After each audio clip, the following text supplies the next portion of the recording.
Bonjour, à toutes et à tous quand même. Mais oui, Christian, c'était ouvert aux hommes, bien évidemment. Donc merci, d'être présents en grand nombre, 2. Donc, merci Pierre-Marc, puis, Christian, puis merci, à toutes les femmes présentes aujourd'hui dans le cadre de la Journée des droits de la femme. Hem, on voulait donc vous présenter aujourd'hui, en fait, un autre homme qui se joint à nous. Profiter de c'est ça, donc la journée des droits de la femme pour vous, vous présenter en fait, des femmes entrepreneurs, donc entrepreneuriat collectif évidemment, de la région centre du Québec et de la région de la Mauricie. Donc, je vais me présenter très brièvement, puis je vais laisser justement la parole à ma consoeur de la Mauricie, qui est avec nous aujourd'hui. Donc, bonjour aux nouveaux arrivés. Donc je me présente, Malka Roy, je suis la directrice du pôle d'économie sociale pour la région donc du centre du Québec. Pour la plupart, on dirait on s'est déjà vu. Pour ceux qui ne me connaissent pas, donc moi, je suis arrivée au mois de septembre à la direction du pôle. Au niveau du pôle, nos mandats principaux, c'est vraiment de, mettre en valeur le modèle d'affaires de l'économie sociale, de soutenir les entreprises d'économie sociale sur le territoire par le biais, d'accompagnement et de faire émerger en fait des projets collectifs, au niveau de la collectivité et bien sûr tout ceci en collaboration avec les acteurs du territoire. Donc, je vois certaines personnes, qui sont, justement des partenaires, économiques, avec lesquels on travaille. Je ne vous nommerai pas, j'aurais peur d'en oublier, mais merci à vous tous d'être là. Donc, je vais laisser, Joanie se présenter aussi, brièvement, puis après ça, on pourra passer plus, au vif du sujet. Oui, ben, bonjour tout le monde. Joanie Bournival. Donc, comme Malca l'a mentionné, je suis directrice au pôle d'économie sociale de la Mauricie. Je ne répéterai pas le rôle étant donné que c'est la même chose qu'on fait sur nos territoires respectifs, mais je remercie grandement le Centre du Québec de nous avoir invités à partager cette initiative-là aujourd'hui pour la Journée de la femme. Puis, on a bien tendance à collaborer, hein. Le pont, ça nous rapproche. On n'est pas si loin que ça l'un de l'autre. Alors, j'espère qu'on aura l'occasion de se revoir dans d'autres collaborations pour l'année prochaine. Donc, le principe de la rencontre, là, on l'a évalué à peu près 1 heure. Là, si ça déborde, tant mieux. Si les échanges sont animés, il n'y a pas de problème. Le principe, on a trois femmes entrepreneurs, 3 panélistes qu'on a invitées auxquelles on va poser davantage de questions. Mais les femmes présentes dans la salle, n'hésitez pas aussi à participer, à faire aussi, à nous partager vos expériences, votre parcours, etc. On veut vous entendre, on est intéressé à vous entendre. Les hommes aussi, vous pouvez participer, mais vous pouvez aussi, à la limite, poser des questions, aux femmes qui sont avec nous aujourd'hui. Donc, dans un premier temps, Catherine, Zoé, Geneviève, merci beaucoup d'être là aujourd'hui. Puis, ben, je vous inviterai peut-être, à vous présenter, les unes après les autres, à la salle, parce que c'est pas tout le monde, qui vous connaît. Donc, Geneviève, je pense que tu viens d'enlever ton micro. Je vais t'inviter à commencer. Bonjour, moi je suis cofondatrice de Bleu Forêt, qui est une coopérative de communication responsable qui existe depuis maintenant 5 ans, mais c'est tout récent là, qu'on est une coop. On a fait un transfert d'une société en nom collectif, donc on était des travailleuses autonomes qui s'étaient regroupées pour former l'entreprise. Puis on est une coop depuis le 1er janvier, là, donc c'est tout nouveau, mais ça fait longtemps qu'on en rêvait. On trouvait ça compliqué, on trouvait que c'était une bébite qui nous faisait un peu peur, mais là, finalement, on a vraiment fait le saut. On a aussi 2 employés, donc on est 5. Là, c'était rendu un petit peu une trop grosse structure pour porter en tant que travailleur autonome. Puis on s'est vraiment renseigné avant de faire le saut, mais là, c'est fait. On est super excités. On en apprend tous les jours sur la coopérative, puis on est déjà vraiment vendus. Donc, à bas le capitalisme. Vive les coops. Donc voilà, mais qu'est-ce qu'on fait sinon, Bleu Forêt, à part être une coop? On est une agence de communication spécialisée en environnement, économie sociale et agriculture de proximité, etc. Donc, vraiment, l'environnement des causes sociales qui nous intéressent. Donc, nos clients, on n'a aucun client qui sont des entreprises. On ne ferait vraiment pas du marketing. On ne veut pas vendre des produits ou des services. Nous, on est vraiment au service plus de causes sociales, environnementales. Donc, des organismes à but non lucratif, d'autres coopératives ou des municipalités, des MRC, des institutions qui ont à communiquer pour sensibiliser mobiliser leurs citoyens à des causes environnementales. Donc, ça peut être l'économie d'eau potable, la protection de la biodiversité, la gestion des matières résiduelles, beaucoup d'alimentation de proximité, etc. Puis, on offre des services stratégiques là, de communication, plan de communication, relations de presse, rédaction, puis tout ce qui est graphisme, image de marque, production d'outils, etc. Donc, c'est à peu près ça. Puis là, Geneviève, vous êtes basée, vous, en Mauricie, mais vous pouvez offrir des contrats à travers presque la province ou Oui, avez-vous oui, oui. comme... On est à l'échelle du Québec. Notre siège social est chez moi à Saint-Élie-Caxton, mais on est 2 à être en Mauricie, une en Estrie, une dans la Naudière, une en Montérégie. Donc, nous, on est en télétravail depuis la création de l'entreprise parce qu'on était physiquement loin et on a eu cette chance-là que la COVID n'a pas vraiment modifié nos pratiques. Là. On était déjà pas mal installés. Fait que, on a nos régions un peu chouchou. Là. C'est sûr que les régions dans lesquelles on habite, puis on connaît les gens plus personnellement, on a plus de projets, mais on est ouverte partout au Québec, le temps que la cause est bonne. Merci. Catherine? Alors, bonjour tout le monde. Catherine Bégin, je suis directrice générale à la télévision communautaire des Bois-Francs. Bravo Geneviève, tu as fait tout qu'un speech. Ça va être presque difficile à battre. Ou à faire tout aussi bien, à tout le mieux. Donc, la télévision communautaire des Bois-Francs, on est sur un territoire qui représente Arthabasca érable. Donc, on touche 27 municipalités sur les 32, si je ne me trompe pas, là, à travers Arthabasca érable. Notre territoire est défini via Vidéotron et Sogetel, qui sont nos bailleurs de fonds principaux. Donc, tout ce qu'on produit comme émissions de télé est diffusée, dans le fond, sur les ondes de Vidéotron Sogetel et bien entendu, tout est disponible aussi sur notre site Web. Ensuite de ça, on produit l'équivalent d'environ 6 heures de nouveaux contenus par semaine. On est une équipe de 9 personnes. Donc, on a 3 réalisateurs qui travaillent à temps plein, 2 monteurs vidéo, un superviseur technique, on a une adjointe administrative et moi, la direction. Comme source de revenus principales, je vais dire, on en a 3, 4. Donc, on a des subventions, on a des sources de revenus qui sont subventionnées par le ministère de la Culture, Communication et tout. Ensuite de ça, je vais chercher aussi des subventions sur divers projets qu'on va travailler. Bien entendu, mes revenus contrats de production, donc Vidéotron, Sogetel, qui sont des revenus importants. On a un télébingo.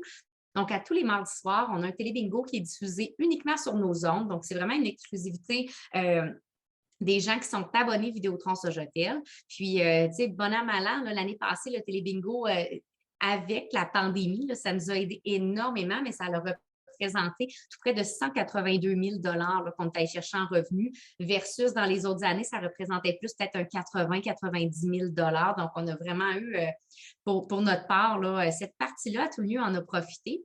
Bien entendu, donc, c'est ça. Puis on fait aussi là, tout ce qui est de la publicité sur nos ondes. Donc, je n'ai pas le droit d'utiliser le terme publicité. On enregistre, on ne coupe pas ça au montage. Mais bref, là, des promotions de vos organismes. Entreprise, un petit peu moins. On est quand même régi là, par le CRTC. Donc, on doit faire attention à ce qu'on publie finalement au niveau de nos ondes. Et on a tout un volet corporatif. Donc, la télévision communautaire est une entité. Et dans l'entité de la télévision communautaire, on a notre volet corpo qui s'appelle Culot Production.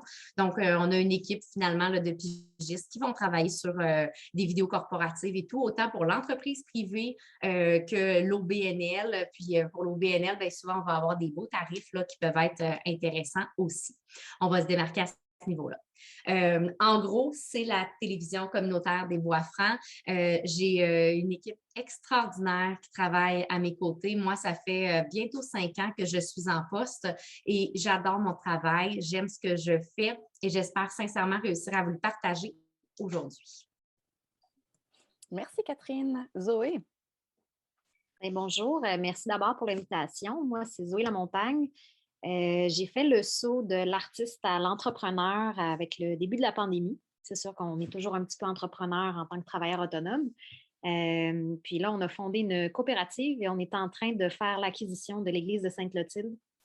Et ça va se concrétiser à partir du 20 mars, ce sera possible parce que c'est la date choisie pour la cérémonie de désacralisation. Les services qu'on va offrir, c'est de la location de salles, d'organisation d'événements, Mais aussi dans le village, il n'y a pas on est considéré comme un désert alimentaire. Donc, on va implanter un marché public. L'échelle de la pauvreté pour l'école, on vient de passer du 9 au 10 sur 10. Donc, c'est vraiment pas du tout une bonne note. Fait qu'on a espoir aussi de toujours laisser de la place dans notre calendrier pour pouvoir démarrer des projets avec les gens de la communauté.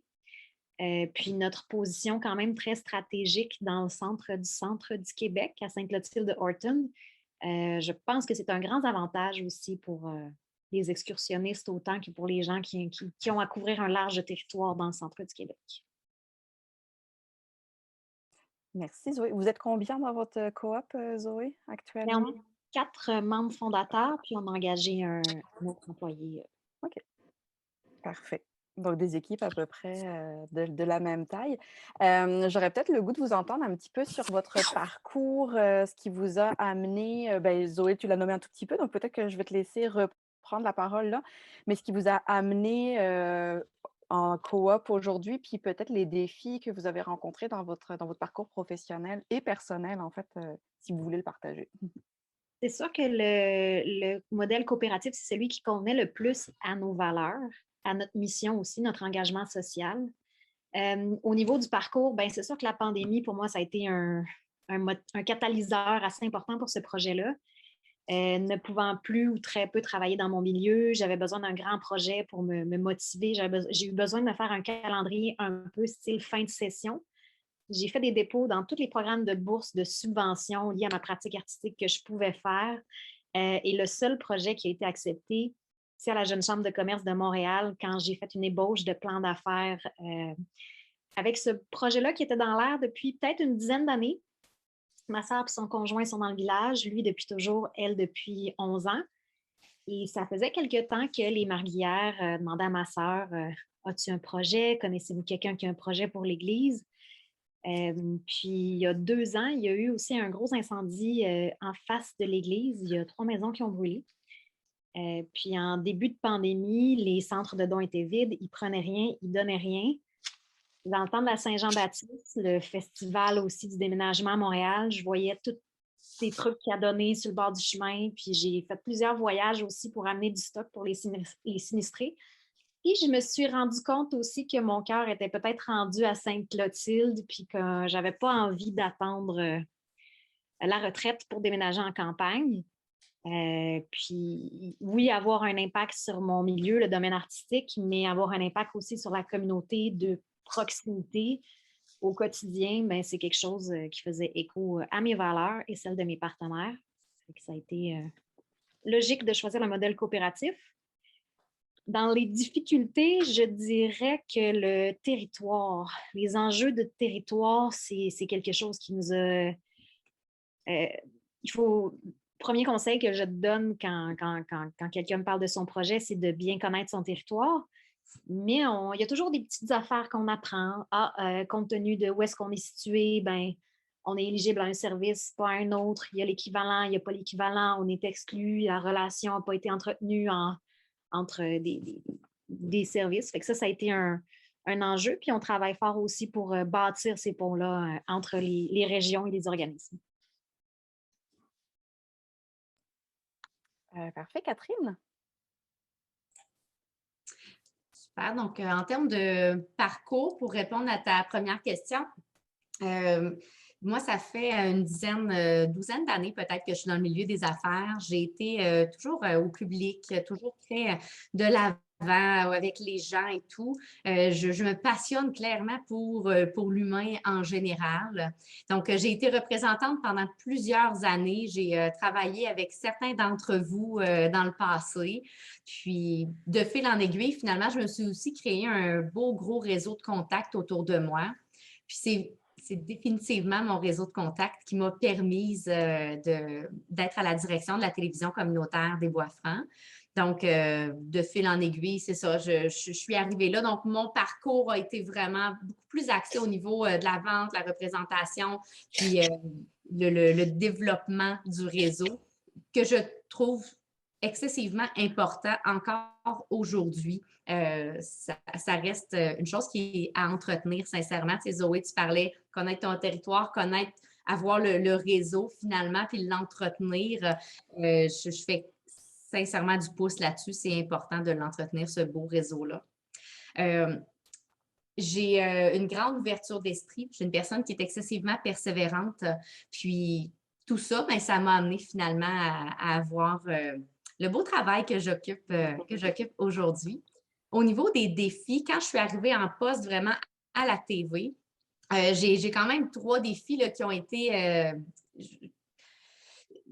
plus flagrants peut-être que les autres. Quand je suis arrivée, ben, j'avais 27 ans. Donc, j'ai 27 ans. Je suis la plus jeune de l'équipe de travail de la TV. Je n'ai pas d'expérience en télé. Je n'ai pas d'expérience en direction. J'ai une expérience en conseil d'administration parce que j'ai siégé sur des conseils d'administration dans mes implications. Donc, je suis plus jeune que toute mon équipe et ça paraît. J'arrive avec une fougue. Ah oui, let's go, gang, il n'y a pas de problème, ça va bien aller. Puis on fonce, puis on défonce les portes qu'on a à défoncer. Ensuite de ça, au niveau de ma scolarité, donc j'ai pas d'études en administration des affaires ou quoi que ce soit. Donc, je suis arrivée avec un niveau de scolarité qui était moins élevé que la moyenne, on va dire. Mais encore une fois, avec un CA puis une équipe qui m'a fait une grande confiance en partant. Puis, il y avait des questions beaucoup en lien entre femmes, hommes, etc. Je ne peux pas dire que j'ai senti une grande différence, le fait d'être une femme ou d'avoir été un homme. Toutefois, je suis rentrée dans une équipe d'hommes. Donc, je suis rentrée avec une équipe de réalisateurs, de monteurs. Heureusement, je vais dire, ce sont des artistes, donc qui ont une très, très belle sensibilité émotionnelle. Mais je suis quand même rentrée, somme toute, dans un monde plus d'hommes que de femmes dans notre contexte à nous.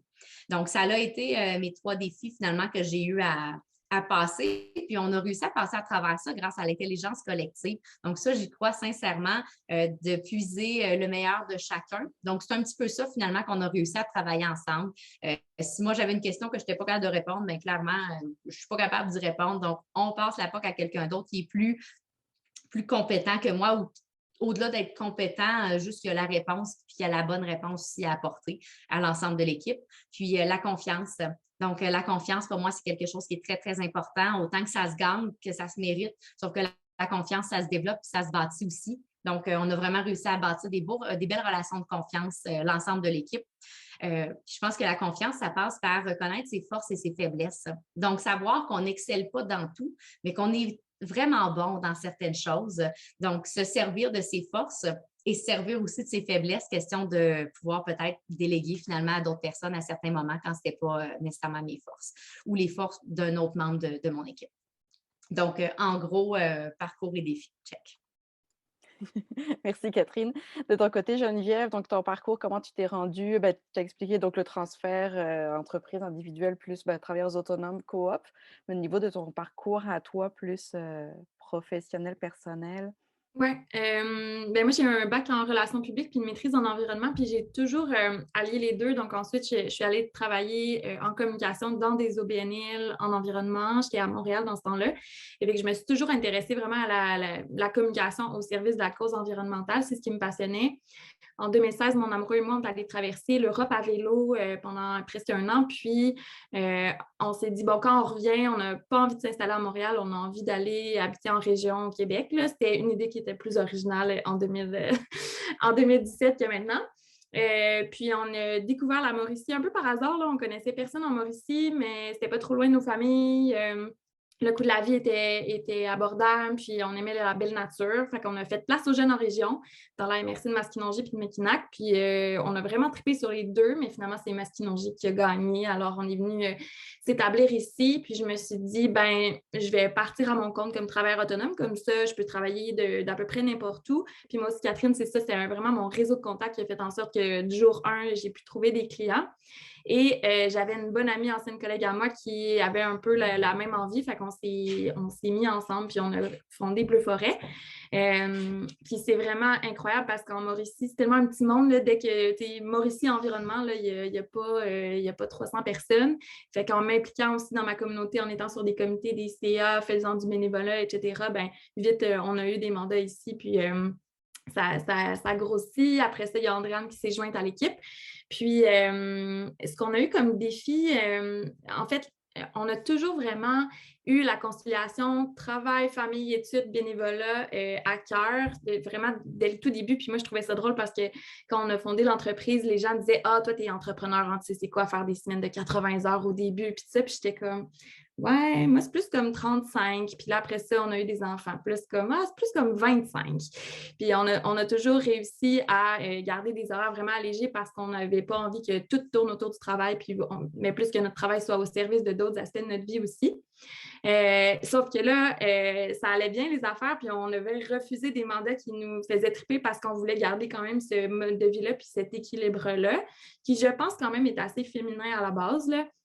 Peut-être aussi à cause de la charge mentale, mais bon, on a la chance quand même d'avoir des conjoints qui sont très féministes puis qui prennent la moitié du congé parental, etc. Fait qu'on les remercie en studio, ils sont en train de s'occuper des enfants. Donc, c'est ça, est arrivé vraiment ce dilemme-là entre est-ce qu'on reste petit à l'échelle humaine, mais on refuse des trucs qu'on a envie de faire, ou, tu sais, là, il y a Andréane qui vient de se joindre à nous, qui est notre directrice artistique, qui avait envie de faire de la vidéo, de la bande dessinée, etc. Mais là, on manquait d'effectifs. Ce défi-là a été réglé en engageant 2 personnes, en acceptant, parce qu'on s'était toujours dit on n'aura jamais d'employés, on ne veut pas faire ça. Puis là, finalement, on a engagé 2 personnes. Ça nous a permis vraiment de pouvoir étendre nos services, de continuer à avoir un bel équilibre, d'avoir du plaisir dans ce qu'on fait, prendre les tâches qu'on préférait, trouver des gens qui sont meilleurs que nous dans d'autres trucs. Puis là, de créer la coop, ben, ça répond encore plus à ce besoin-là. Je pense aussi d'impliquer les gens. En tout cas, nos employés, pour l'instant, ne sont pas membres, mais clairement, on se questionne sur tout ça, puis on a envie de continuer à avoir une gouvernance comme on l'a toujours eu, en fait. Là, je pense un peu du coq à l'âne, mais on a toujours pris nos décisions de manière très unanime, très horizontale. Puis je pense qu'on était une coop avant de l'être, en fait. Fait qu'on voulait comme officialiser ce modèle-là. Donc, mais sinon, on n'a pas eu de grands défis. On est vraiment, vraiment chanceuse. La COVID, ça ne nous a pas tant affecté. Notre modèle d'affaires est basé sur des gens qui, leurs activités n'ont pas arrêté non plus. Donc, on est vraiment chanceuse. Là, je touche du bois pour que ça continue à bien aller, mais pas trop, trop de défis. Ben, c'est tant mieux, parfait. Ben, super. Donc, ce que j'entends, en tout cas, ben, puis j'aime ça, c'est qu'au final, les trois, vous ne semblez pas avoir rencontré de défis liés au fait que vous êtes des femmes entrepreneurs, ou tout du moins, vous avez été en mesure de les relever avec brio parce que vous êtes encore là aujourd'hui. Mais j'aimerais peut-être entendre un petit peu les autres, justement dans la salle, parce que, c'est ça, c'est des des très beaux parcours, mais est-ce que, tu sais, au niveau même les conseillères économiques là, qui sont ici, est-ce que c'est parce que les personnes sont mieux accompagnées, que justement il y a moins de défis, ou les gens, tu sais, la population est plus ouverte aussi à voir des femmes entrepreneurs, donc c'est plus facile qu'avant? Comment vous voyez ça? Donc, c'est ça, conseillère de développement économique ou même les autres femmes qui sont, ben, je dis conseillères en développement économique, mais conseillers aussi. Mais c'est ça, j'aimerais peut-être vous entendre là-dessus, puis même à la limite, même nos panélistes aussi, si vous avez un avis ou s'il y a d'autres personnes, des femmes dans la salle qui ont rencontré des défis puis qui voudraient les partager, là.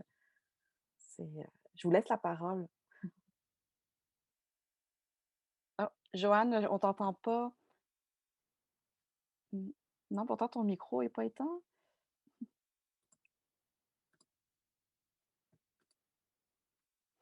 Non. Peut-être le débrancher puis le rebrancher? Là, est-ce que ça va mieux? Oui! Ah, je n'étais pas bien branchée. Désolée, moi, je vous entendais très bien. Juste dire que malheureusement, moi, je trouve qu'on n'a pas assez de femmes en affaires. Alors, chapeau à celles qui osent et qui relèvent les défis. Moi, je vous dirais que les femmes en affaires sont bien organisées. En tout cas, si je prends exemple des 3 qui sont présentes aujourd'hui, vous semblez, je connais plus Zoé, mais Zoé, c'est quelqu'un de très organisé. Quand elle nous a contactés, tout était fait, donc l'accompagnement était beaucoup moindre. Mais ce que je vous dirais, c'est que c'est ça, ça prend de la détermination, ça prend du courage. Puis je vous lève mon chapeau parce que, en tout cas, dans notre région, puis Catherine, ma collègue, peut confirmer, on a peut-être, je ne sais pas si on a 20 des femmes entrepreneurs comparativement aux hommes. Puis je ne suis pas quelqu'un de féministe, puis pas du tout, là, mais chapeau, puis bravo. Merci, Joanne. Puis oui, effectivement, je fais du pouce sur ce que tu viens de dire. Je pense que c'est ça, parce que je disais, les femmes qu'on a aujourd'hui avec nous, leur réussite va aussi de pair avec leurs compétences, j'ai envie de dire, effectivement. Puis, tu sais, Geneviève, tu l'as nommé, je ne sais pas si c'est le cas aussi pour Catherine et Zoé, mais l'équilibre travail, famille, vie personnelle, etc., etc. Je pense, t'aide à être encore là aujourd'hui sans être brûlée aussi. Je ne sais pas si, Zoé, c'est plus récent, mais même dans ta vie avant d'artiste, puis Catherine, je ne sais pas si vous aussi, c'est quelque chose que vous avez mis en place puis que vous voulez absolument mettre en place, c'est-à-dire de vraiment de favoriser cette conciliation-là. Puis ma collègue Julie me dit qu'elle est main levée, mais je ne la vois pas, Julie, parce que je ne suis pas haute. Donc, je vais te faire, tu vas pouvoir donner la parole. Vous pouvez y aller. Ben, dans le fond, ce que je voulais rajouter, c'est Ah, si je compare.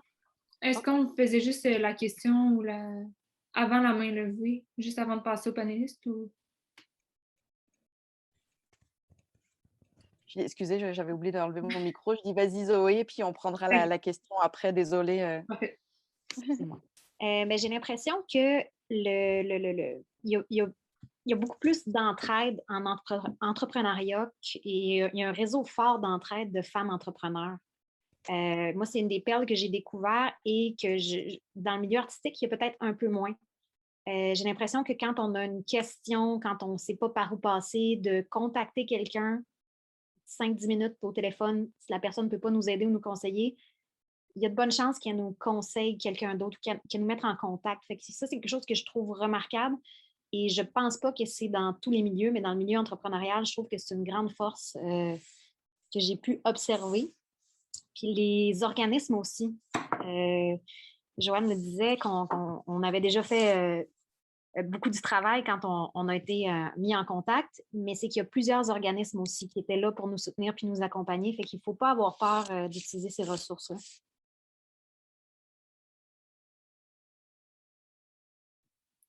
Parfait. Je sais pas si on peut y aller avec la main levée. Bon, mon nom c'est Milena Cortés, vous m'entendez bien? Oui. Bon, donc je suis entrepreneur depuis 15 ans de ma vie, donc toute la vie en Colombie, je suis colombienne. J'étais entrepreneur en Colombie aussi et ici, merci le Covid, on dirait, j'ai commencé à voir qu'il y avait un besoin. Le besoin d'accueil d'intégration des immigrants à un niveau plus personnel, plus personnalisé. Donc, oui, il y a des institutions, il y a des organismes qui aident à l'accueil, l'intégration des immigrants, mais ça dépend du statut aussi. Donc, ils ont des limites. Service Québec, il y a une limite. Les SANA, Service d'accueil, Drummondville, je connais pas mal les organismes. Merci à les endroits que j'ai travaillé, comme les SANA, Louisville, pour la MRC de Masquinongé. J'ai travaillé pour le Carrefour Jeunesse Emploi, Nicolet Jamasca. Et j'ai fait la régionalisation aussi au niveau Montréal et tous les organismes de régionalisation. Donc, ça m'a donné un parcours en immigration. En ce moment, je suis étudiante comme gestionnaire en immigration aussi. Et mon entreprise, c'est ça, c'est aider aux immigrants, soit le niveau qui soit la démarche qui a besoin d'une entreprise privée. Je ne voulais pas aller comme un organisme sans but lucratif, mais je remarque aussi, comme vous disiez, toute la partie travail, famille, études, que c'est aussi, en plus la barrière de la langue, en plus d'être un immigrant, minorité visible, donc c'est toute une panoplie des obstacles, mais que ça ne va pas me laisser pas continuer. Je dis, il faut foncer et je continue à rentrer dans des organismes comme vous, dans des plateformes qui peuvent m'aider à me montrer. Que ça fait partie de pourquoi je suis ici avec vous, d'écouter ces belles expériences des entrepreneurs. Donc, c'est ça mon parcours et merci beaucoup de m'accepter dans cette plateforme. J'avais pas trop de C'est ça que j'allais demander. Donc, votre entreprise est basée aussi à Trois-Rivières? À Trois-Rivières. Oui, OK, parfait, parfait. Mais merci beaucoup pour ce partage, Madame Lopez. Donc, effectivement, ça rejoint un peu ce que disait peut-être Catherine, ben, tout finalement, mais le réseau est vraiment, de ce que j'entends, est vraiment donc très important au niveau, puis ça, je pense que là, pour le coup, ça soit femme ou homme, je pense que ça l'est, mais peut-être encore plus pour la femme au niveau même, encore une fois, si on repart de la conciliation, d'avoir un réseau autour de soi qui est capable de nous aider euh, pour cette conciliation-là. Parfait. Il y avait une question de Geneviève. Je voulais faire du pouce sur la question femmes-hommes, là. Nous, dans notre milieu en environnement, c'est tellement juste des femmes, là. On est juste des femmes chez Bleu Forêt. Nos fournisseurs, c'est essentiellement des femmes. Puis nos clientes, c'est surtout aussi des femmes. Je pense parce qu'on travaille beaucoup avec des OBNL puis des gens en environnement. Avec la cause du féminisme puis la cause de la protection de l'environnement, il y a beaucoup d'intersectionnalité. Puis, j'ai l'impression qu'on est en train de développer comme un nouveau modèle. Je pense que l'entrepreneuriat collectif puis l'entrepreneuriat féminin, il y a beaucoup de valeurs en commun, de prendre des décisions ensemble, de se mettre à plusieurs parce qu'on a besoin d'aide, des valeurs d'entraide, de partage, etc. Puis, je pense que les hommes qui sont en environnement ou en économie sociale partagent ces valeurs-là qui sont traditionnellement plus féminines. Donc, je vous inclus aussi là-dedans. J'ai l'impression qu'il y a l'espèce de modèle de comme l'entrepreneur solo, là, homme qui a travaillé fort, puis là, qui a sa business, puis on raconte son histoire, puis c'est sa face, puis en dessous de lui, il y a comme plein de gens qui travaillent à l'enrichir et à le propulser, mais en tout cas, vous voyez, là, c'est vraiment un cliché. J'ai l'impression que là, on est en train de développer un nouveau modèle qui est plus de se mettre ensemble puis de raconter ces nouvelles histoires-là, puis je trouve ça vraiment trippant. Il faut juste après qu'on soit dans des milieux qui a aussi de l'argent, puis pas juste du communautaire, puis mais en fait que le milieu communautaire ait de l'argent, puis c'est ça. C'est frustrant de dire, ben les femmes, on est présentes là où il y a moins de ressources, puis là où il y a moins d'aide, mais parce qu'il y a plus de besoins. Fait que c'est une frustration aussi. Mais je pense que tu as fait raison, effectivement, Geneviève, d'appuyer sur le fait que dans le milieu de l'économie sociale, c'est majoritairement des femmes. Est-ce que c'est parce que ça rejoint leurs valeurs? Est-ce que c'est parce que c'est moins payant? La question est là. Les deux peut-être. Mais effectivement, je pense que quand même, tout ça, au niveau des valeurs, ça se rejoint l'entrepreneuriat collectif et l'entrepreneuriat féminin. Je pense qu'effectivement, il y a quelque chose qui nous unit, je dirais. Comment vous voyez le futur justement de l'entrepreneuriat féminin au Québec ou même plus à la limite régionale, si vous voulez plus parler d'ici, mais c'est ça, comment vous le voyez dans 10-20 ans? Est-ce que c'est un peu par rapport à ce que tu as dit, Geneviève, est-ce que ça va rester juste de l'entrepreneuriat collectif? Puis en même temps, tant mieux, mais c'est ça, comment vous le voyez? Joanne, tu disais aussi qu'il y avait peu de femmes entrepreneurs. Est-ce que vous pensez que c'est quelque chose qui va changer?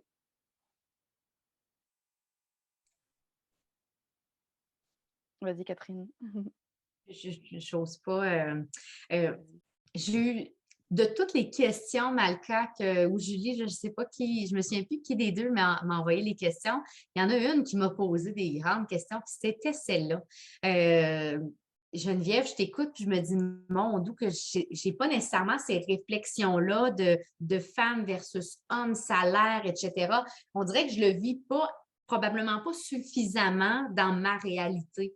Donc, je suis rentrée à la télé, on a une charte salariale, que tu sois un homme, une femme, tu vas avoir le même salaire. Tu sais. Donc, il y a déjà une égalité qui est créée dans notre organisation qui fait que ce n'est pas parce que tu es un gars ou une fille que tu vas le vivre différemment. Oui, je pense que ça rejoint énormément les valeurs.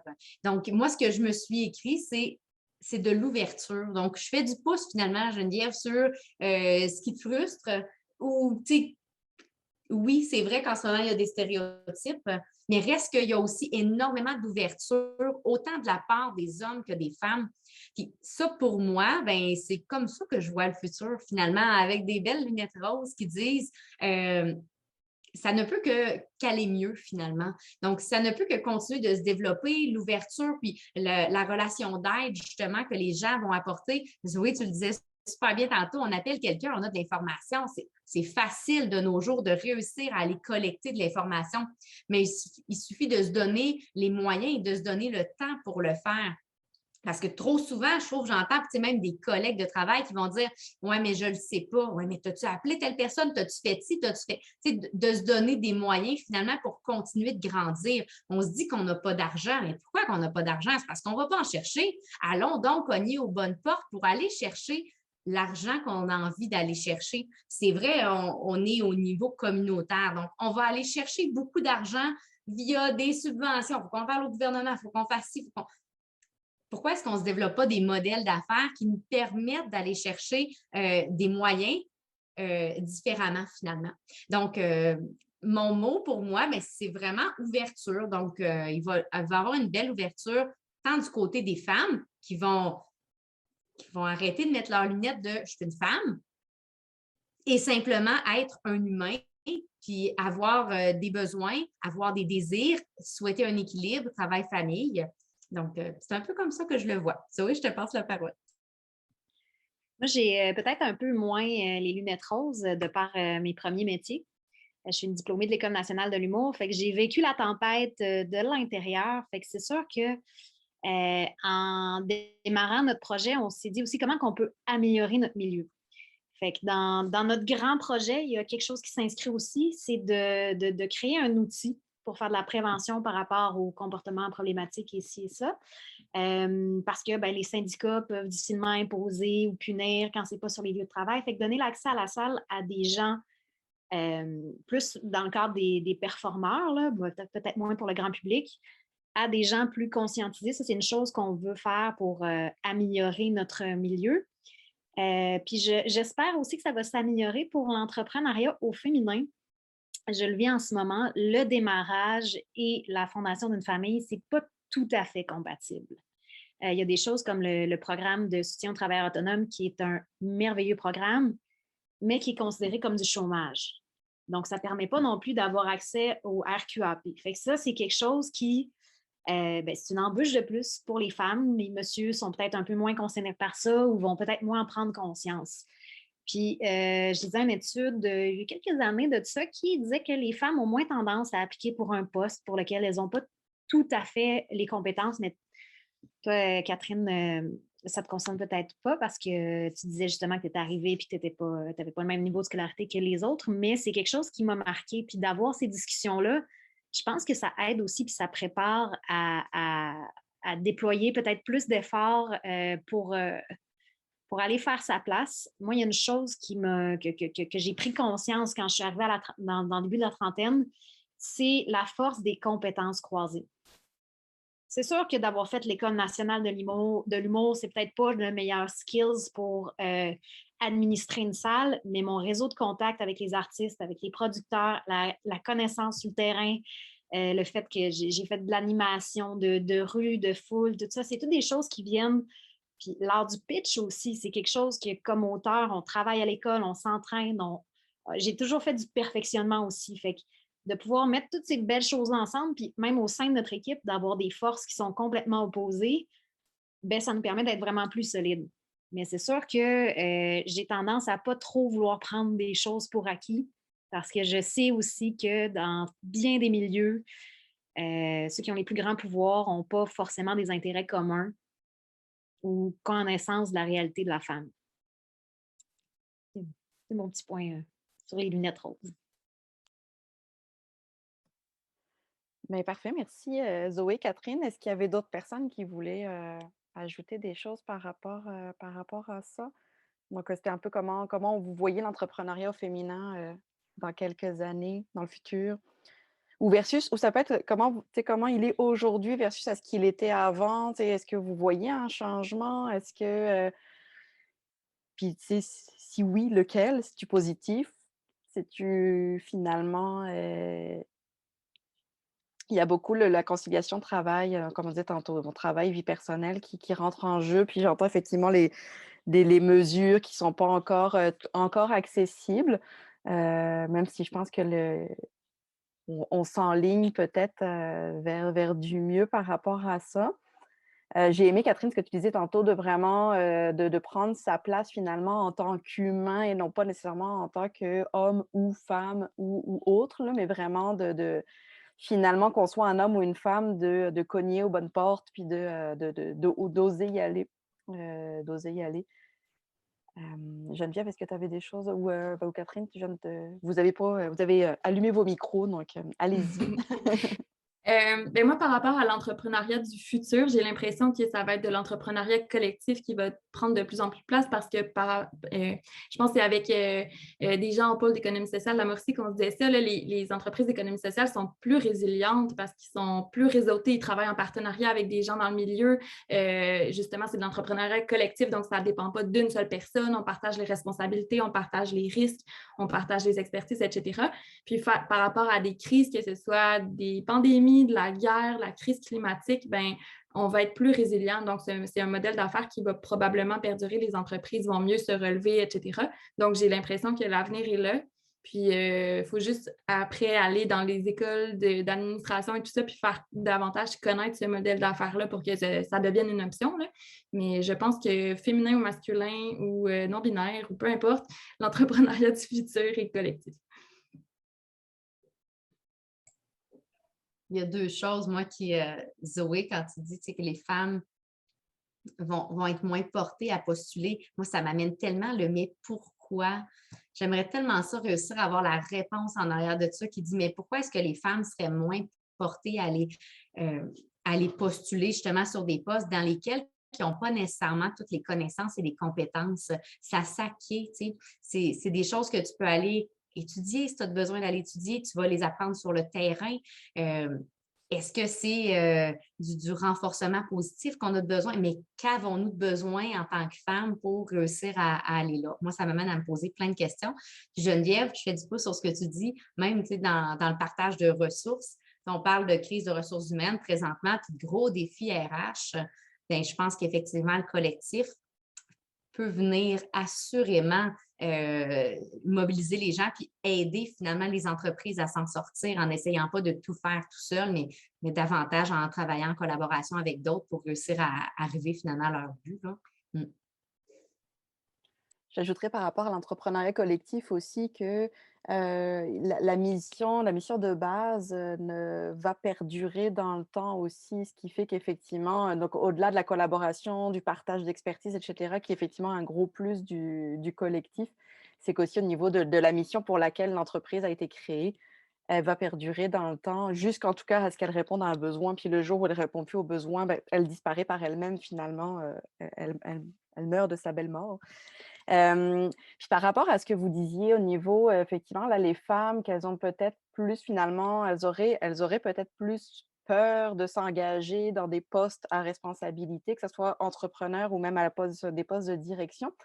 Il y a plusieurs ressources ici, de la CDEVR et de la CDC, etc. Au niveau puis le pôle aussi, évidemment. Est-ce qu'il y a des choses qui pourraient être faites pour justement aider les femmes à oser finalement, puis à peut-être à aller de l'avant, que ce soit, comme je disais, comme entrepreneur ou même comme à des postes de direction. Puis là, j'ajoute vraiment à toutes les autres femmes aussi présentes, là, mais est-ce qu'il y a des choses qu'on pourrait faire là, pour vous aider finalement à atteindre ces postes-là?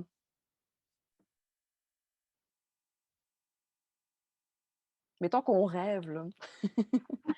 Mais je pourrais dire que même comme immigrante, je postulais à différents postes de gestionnaire et c'est pas évident parce que déjà regarde le nom latino, ils disent son niveau de français, c'est pas assez. Et c'est sûr qu'on comprend et je suis aussi partant de dire il faut apprendre la langue française, il faut l'améliorer chaque jour. Mais parfois, c'est une barrière vraiment grande au niveau gestionnaire.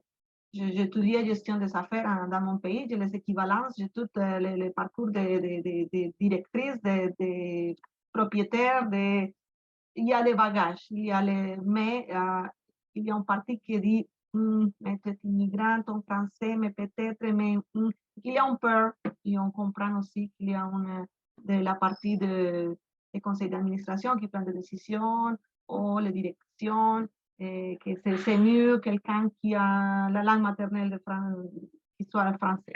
Je dirais qu'il manque un petit plus d'ouverture vers les migrants. Et qu'on aide aussi à l'économie, qu'on paye des impôts aussi, qu'on aide à l'économie.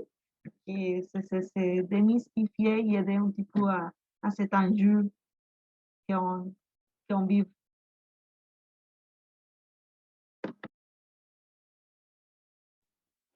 Effectivement, il y a tout le défi aussi des préjugés, comme j'oserais dire, mais effectivement, que ce soit sur la langue ou autre. Mais puis, est-ce que donc puis on dirait que je rejoins un peu ce qui a été dit au début, mais finalement, la mise en réseau ou d'être en mesure de se développer un réseau, ça pourrait déjà être un élément, si je vous ai bien entendu, qui pourrait vous aider. Puis aussi bien au niveau femmes immigrantes que femmes aussi entrepreneurs. Mais effectivement, d'aller chercher un réseau qui va être en mesure de prouver que vous les avez, les compétences, ou en tout cas de vous soutenir dans votre parcours. Est-ce qu'il y aurait d'autres éléments pour... Oui, je prends la parole. Mon nom est Maria Albornoz, nouvellement entrepreneur à Victoriaville, un peu dans le même secteur que Milena pour les immigrants, mais j'ai aussi 2 autres volets en environnement et en réglementation. J'ai un diplôme d'ingénieur. J'ai étudié au Chili, mon pays, puis en France, donc je suis doublement immigrante. Et j'ai une grande ouverture d'esprit en ayant vécu dans 3, on va dire, sociétés différentes, l'Europe, l'Amérique du Sud et l'Amérique du Nord. J'ai participé à une rencontre à l'Heure des ingénieurs avec la présidente et 2 autres entrepreneurs. Puis, il est venu l'idée au niveau des ressources humaines de se dire comment on peut donner l'opportunité aux femmes d'accéder à des postes de direction, puis pas nécessairement de direction. Puis ceux qui ont proposé, je le trouvais bien, c'est de dire qu'il faudrait au moins qu'il y ait une femme parmi la liste des candidats à passer en entrevue pour un poste que l'on recherche. C'est sûr qu'il y a des pays qui sont allés plus loin, comme la Finlande, la Norvège, qui ont parlé de parité au gouvernement, le nombre de ministres et tout ça. C'est peut-être un peu forcer la main quand on parle de loin, comme si 20% d'entrepreneurs femmes. Mais ce point-là, je l'ai trouvé vraiment très bon parce que c'est par petits pas qu'on peut avancer et faire une différence. Je peux le nommer comme exemple le Chili. En ce moment, la politique bouge énormément. Il va y avoir un nouveau président dans 3 jours qui va accéder au pouvoir avec 34 ans, je pense. Le plus jeune de l'histoire. Sa compagne est féministe et son cabinet de ministre est déjà tout choisi. C'est plus de femmes que d'hommes. La nouvelle constitution est en train d'être rédigée.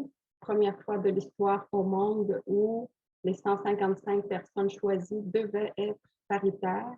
Et parmi ceux-là, il y avait 13 membres des nations, Premières Nations. Donc, je pense que c'est vraiment un bel exemple pour dire l'inclusion, c'est important. Peu importe qu'on soit homme, femme, autochtone, etc. C'est vraiment ça qui va faire la différence. Merci. Une belle idée, effectivement, qui pourrait être à évaluer, ou puis en tout cas à mettre en place dans des secteurs qui sont moins ouverts aux femmes, surtout effectivement l'ingénierie, comme vous l'avez nommé, là, qui habituellement est beaucoup plus masculin. Bon.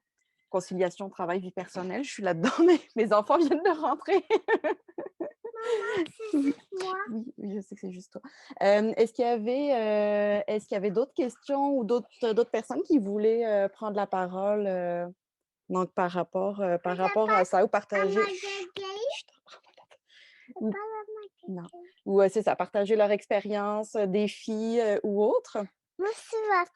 Je vais te prendre le micro, Malka. Allô, mon coco?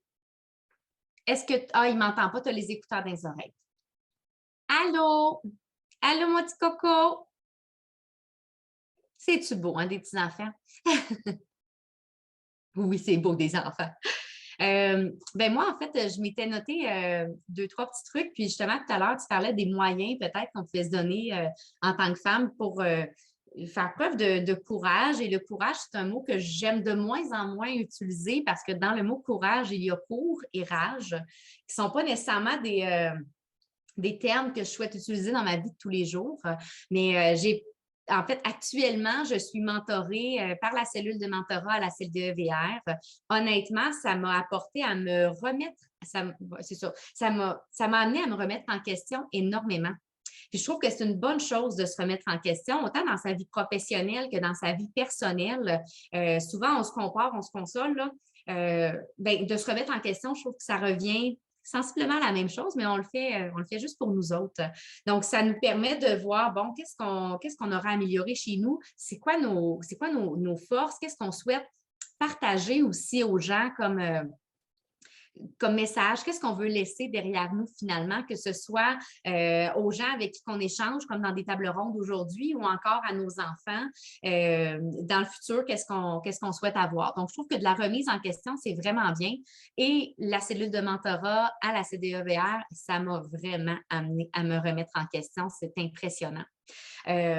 Ensuite de ça, des formations. Donc, aller suivre des formations, continuer de nourrir notre intelligence, continuer de s'auto-nourrir. Donc, j'ai le plaisir d'avoir un bon conseil d'administration. Vraiment, j'ai un bon CA. J'étais curieuse justement de savoir, Geneviève, Zoé, avez-vous des CA, vous autres, en coop? Je pense que oui. Oui, en fait, les CA, c'est composé des membres. Donc, on n'a pas un CA qui est extérieur à l'équipe. C'est vraiment les membres de l'équipe qui forment le CA, donc les travailleurs de la coop. OK, parfait. C'est vrai, la MAN fonctionne comme ça. OK, parfait. Mais c'est ça, donc j'ai le plaisir d'avoir un bon CA qui m'a permis d'aller suivre la formation Académie Desjardins, qui vient me former finalement sur des aspects de ma vie professionnelle que j'avais des manques à plusieurs niveaux.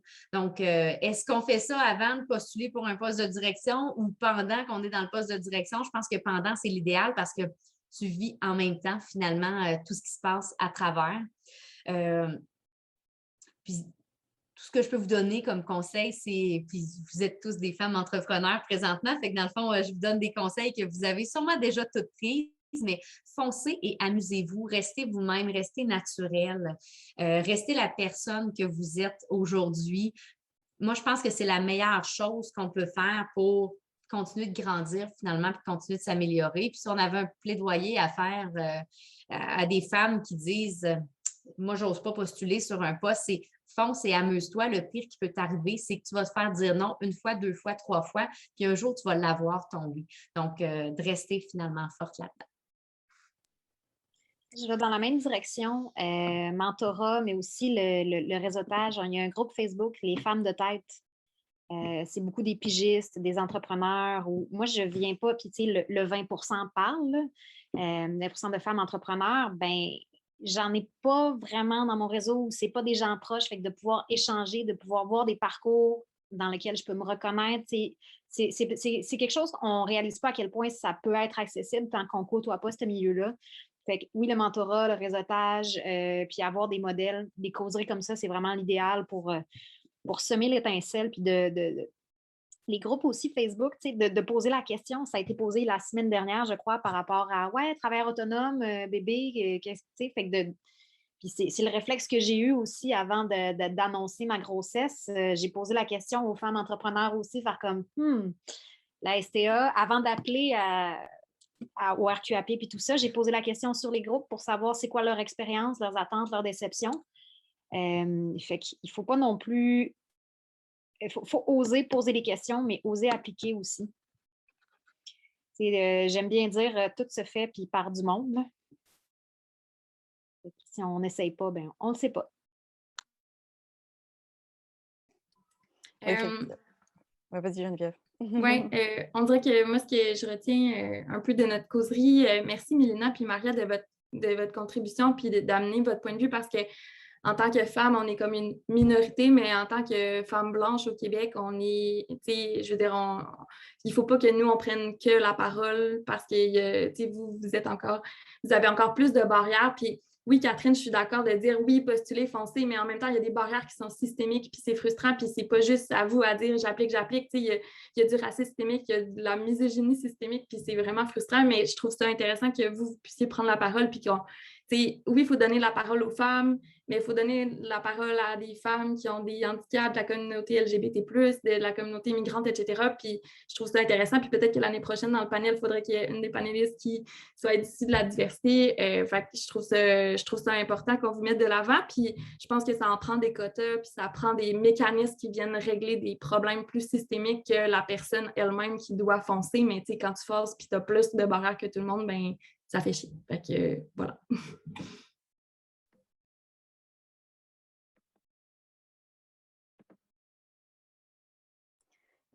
Merci beaucoup pour les partages. J'aime vraiment l'idée de mentorat parce que même ce que je me dis, c'est que ça montre aussi, au-delà de l'aide. Roman, s'il te plaît, arrête. Au-delà de l'aide que ça apporte, c'est que ça montre aussi aux autres femmes qu'il y en a des femmes qui sont à la tête d'une entreprise ou entrepreneur. Roman, attends. Aviez-vous. Milena avait la main levée. Vas-y, Milena. Que mes enfants sont déjà grands, ils ont vu que j'étais occupée. Donc, dans le fond, oui, je suis partant. Si vous avez besoin, j'ai déjà donné des conférences des enjeux d'immigration, tout par rapport à démystifier toutes ces parties. Donc, j'ai déjà donné plusieurs conférences à toute la MRC de Nicolet Jamasca, toutes les écoles de secondaire étaient déjà ciblées. J'ai déjà donné des conférences avec eux. Donc, si vous avez besoin des activités aussi interculturelles, les entreprises m'appellent pour faire, je veux faire un 57 hors de l'ordinaire. Donc, c'est Milena Cortés qui peut vous organiser une bonne soirée différente avec une touche latino. Donc, si vous avez besoin dans vos entreprises aussi, si l'entreprise va engager des immigrants à l'international, je peux mettre toute une politique d'accueil, mettre en place absolument tout pour que les immigrants arrivent et je suis présente pour bien les accueillir. Je vous laisse mon page web québeclatinos.ca. Merci beaucoup. Merci beaucoup, Milena, d'avoir été là puis d'avoir partagé aussi votre parcours tantôt. Est-ce qu'il y avait d'autres interventions avant qu'on quitte?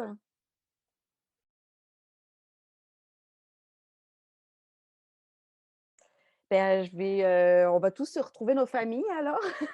Mais merci, non, vraiment, merci beaucoup d'avoir été là. Merci beaucoup à Catherine, Zoé, Geneviève d'avoir vraiment pris le temps de nous partager vos parcours, puis vos modèles d'entreprise, puis un peu comment vous voyez l'entrepreneuriat au féminin. C'était vraiment très pertinent. Merci à vous, messieurs, d'avoir aussi participé, écouté. Merci aux autres femmes collaboratrices et autres d'avoir été là. Suivez la rediffusion, donc va être accessible sur nos réseaux sociaux. Puis n'hésitez pas à regarder, on fait ce genre d'échange assez régulièrement quand même au pôle d'économie sociale pour le Centre du Québec sur différents thèmes. Donc n'hésitez pas à regarder ce qui se fait. Puis Milena, puis même Maria, là, de très bonnes idées. On prend tout ça en note. Donc, merci beaucoup à tous et à toutes, surtout d'avoir été présents aujourd'hui. Donc, bonne soirée à tous.